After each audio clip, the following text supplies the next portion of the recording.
from this.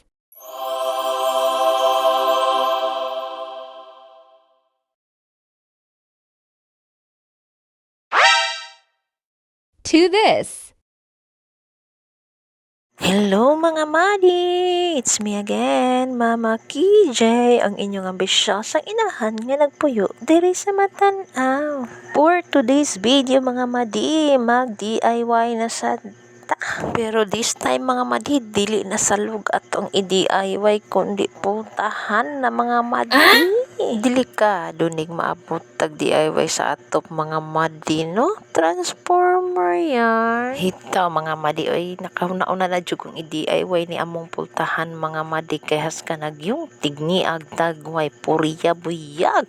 Gihimo maning blackboard sa mga bata nga white man unta ni unsa daw. Bitaw mga madi, oy basta naatay batang gamay sa balay mga madi no, wa gyud aesthetic mahitabo mga madi kung di mamungkag halat to araga kuris-kuris. Pero okay ra na mga madi kay bata man kita na lang di mag-adjust mga madi no. Iagay na lang nato nag-DIY mga madi kay wa pa lagi ta ika-afford atong mga mahalo as long as di pa mo balibad atong pinanser mga madi.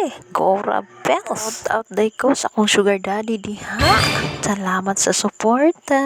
Sugar daddy. Bita mga madi, oy grateful kay ko sa kumbanabal sa mga madi. Bisan bugoy-bugoy ang pananaw sa uban pero mapinanggaon kay na siya sa iyang pamilya mga madi. Back to the video ta mga madi kay layo naman tag naab. Giuna din ako nagpapilit ang tunga mga madi. Unya ako na siyang giputol-putol daan nga ako ra po siyang gitansya-tansya sa iyang mga gitas. Unya careful lang punta sa pagkat mga madi no nga dili siya makulangan kay mas maayo man tong mga sobra siya madi kaysa skuwang. Then pagkahuman ako sa tunga mga madi no, ako na pong gisunod ang daplin mga madi. Nagkat lang ko pataas mga madi nga magkasya sa pultahan mga madi. Unya ako lang nang gisuban ng black niya nga design mga madino kay para naapod siya border tan-awon. Same process ra na siya sa pika side mga madino. Unya para ma-achieve jud nato ang look nga atong gusto mga madi, ako na nang giapilan ang ihang edge sa pultahan bitaw mga madino. Human ako na siyang gigamitan og blower mga madino kay para mawala to yang excess nga hangin sa sulod ug para mas mupilit pagid siya mga madino.